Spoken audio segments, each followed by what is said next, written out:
Guys, welcome back for the another video of Bir Singh Kasaria. Today I am going to start the new topic of chapter first. Topic is electric flux. This is very important topic in electrostatics. Okay, electric flux.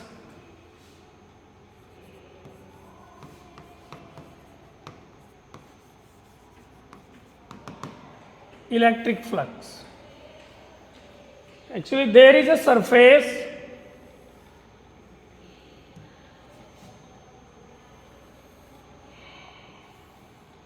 This is a surface and a uniform electric field passing through this surface like this.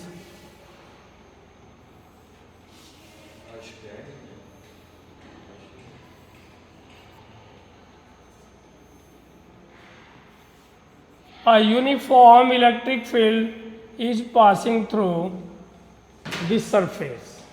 Suppose the area of surface is A. The area of surface is A.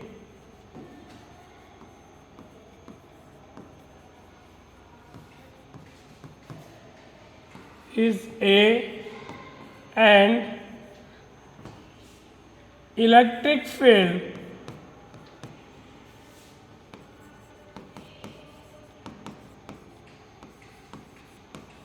is E. Okay.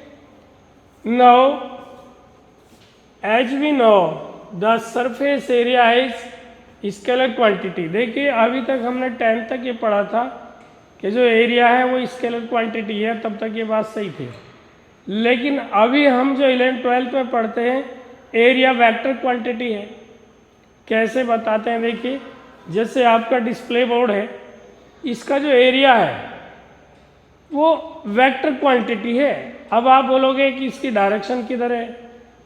देखो जैसे मैंने इस surface का area निकाला, उसकी direction होगी ठीक perpendicular outward from the surface.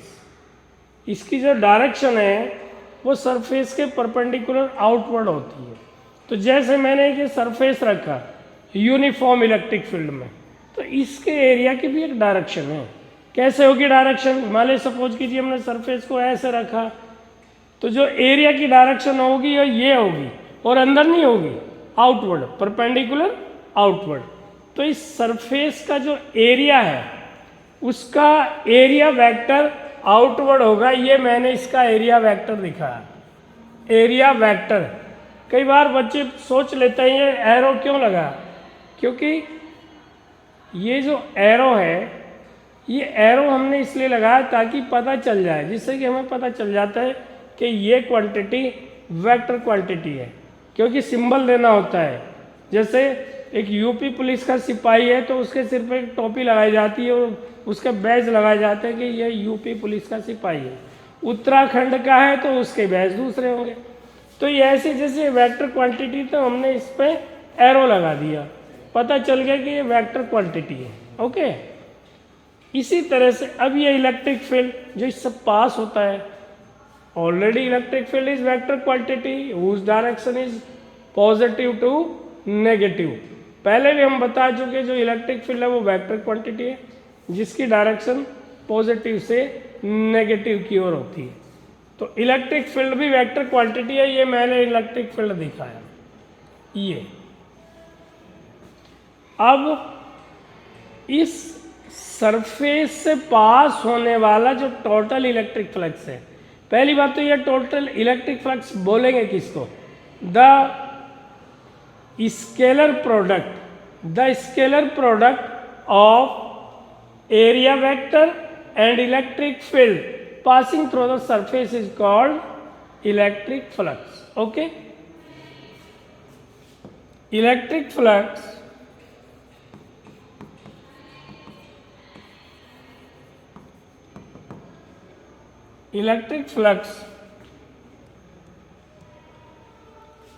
is the scalar product of electric field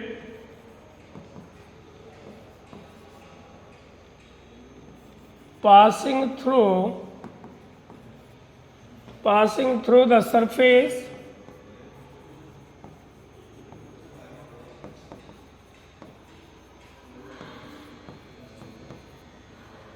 and area vector of the surface.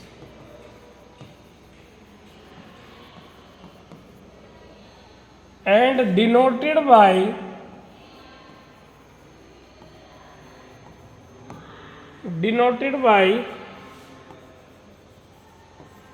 phi से डिनोट करते हैं, एंड डिनोटेड बाई फाई, इसको फाई से डिनोट करते हैं।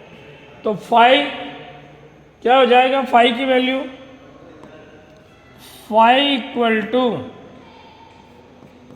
Vector E dot A, vector E dot A. किसी किसी book में इस एरिया को एस भी लिख देते हैं। अब हमने एक फॉर्मूला पढ़ा है क्या, vector A dot vector B equal to A B cos theta. ये फॉर्मूला हम यहाँ पर भी अप्लाई कर सकते हैं। तो जब इस फॉर्मूले को यहाँ अप्लाई करेंगे हम तो क्या आ जाएगा, phi equal to E A cos theta, phi equal to E A cos theta. अब ये थीटा क्या है, कई बार बच्चा बड़ा कंफ्यूज होता है और 90% बच्चे इस थीटा को नहीं बता पाते ये है क्या थीटा। जब एग्ज़ाम में जब न्यूमेरिकल आता है तो ये थीटा नहीं पता चल पाता बच्चों को कौन सा थीटा है। देखिए अभी मैं आपको बता रहा हूँ, बड़ा आसान सा है। ये सरफेस है, मैंने ये सरफेस दिखा आपको ऐसे, और यहाँ से ये इलेक्ट्रिक फील्ड निकलता है ऐसे इसके अंदर से ऐसे। ये अब इस सरफेस का जो एरिया वेक्टर है, अभी हमने बोला था सरफेस का जो एरिया वेक्टर होता है सरफेस के परपेंडिकुलर आउटवर्ड होता है। तो ऐसे होगा, एरिया वेक्टर भी ऐसे होगा और पास होने वाला इलेक्ट्रिक फील्ड भी ऐसे होगा जैसे यहाँ दिखाया हमने। सरफेस का एरिया वेक्टर भी ऐसे है, सरफेस से पास होने वाला इलेक्ट्रिक फील्ड भी सेम डायरेक्शन में है दोनों। तो इन दोनों के बीच जो एंगल बनता है, किस किस के बीच, एरिया वेक्टर और इलेक्ट्रिक फील्ड, इन दोनों के बीच जो एंगल बनता है उसी को हम ये थीटा बोलते हैं। यही वो एंगल है थीटा। कभी कभी एग्जाम में आ जाता है the electric field is perpendicular to the surface. जब इलेक्ट्रिक फील्ड सरफेस के परपेंडिकुलर होगा तो थीटा कितना बच्चा तुरंत ले लेता है एंगल 90। रॉन्ग आंसर, 90 नहीं होता। जब सरफेस या सरफेस एरिया इलेक्ट्रिक फील्ड के परपेंडिकुलर होता है तब थीटा 0 होगा, क्योंकि एरिया वेक्टर उस समय ये इलेक्ट्रिक फील्ड की ही डायरेक्शन में होगा। उस टाइम जो एरिया वेक्टर है, the area vector will be along the direction of electric field in that case when the surface will be perpendicular to the electric field. If the surface is parallel to the electric field, then the theta will be 90 degree. कितना होगा theta, 90 degree होगा। सीधी सी बात। अगर मैंने surface को ऐसे parallel ले लिया, इलेक्ट्रिक फील्ड के पैरेलल लिया, तो एरिया वेक्टर ऐसे होगा, आउटवर्ड होगा, इलेक्ट्रिक फील्ड इधर है, तो 90 डिग्री का एंगल बनेगा। और जब 90 डिग्री का एंगल बनेगा तो यहाँ थीटा की वैल्यू जब 90 रखेंगे तो सरफेस से कोई इलेक्ट्रिक फ्लक्स पास नहीं होगा। ठीक है, तो ये हमारा प्रॉपर फॉर्मूला आ गया, phi equal to E A cos theta.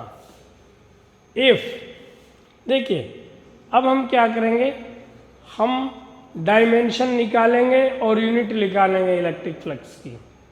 Electric flux की यूनिट और dimension.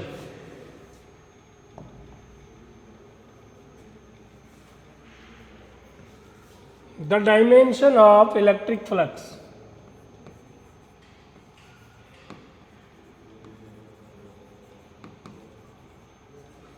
of electric flux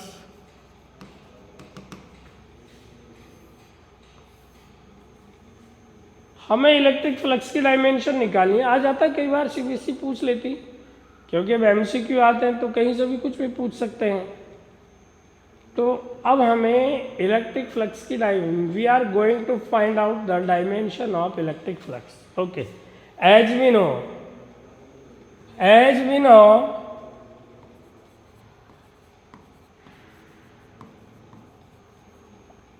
phi equal to EA cos theta. Theta is angle, theta is unitless, theta is angle, so it will be dimensionless also. Now there is only two quantity, electric field and area. Electric field and area. Okay, the unit of electric field is Newton per coulomb and unit of area is meter square. That's why the dimension, because this is the unit of force, the dimension of force is mlt minus 2 and the dimension of charge is at and dimension of area is L2.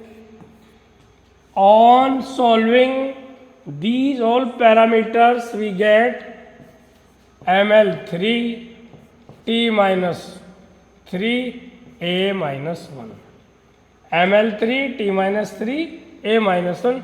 This is the proper dimension of electric flux. Okay, this is proper dimension of electric flux.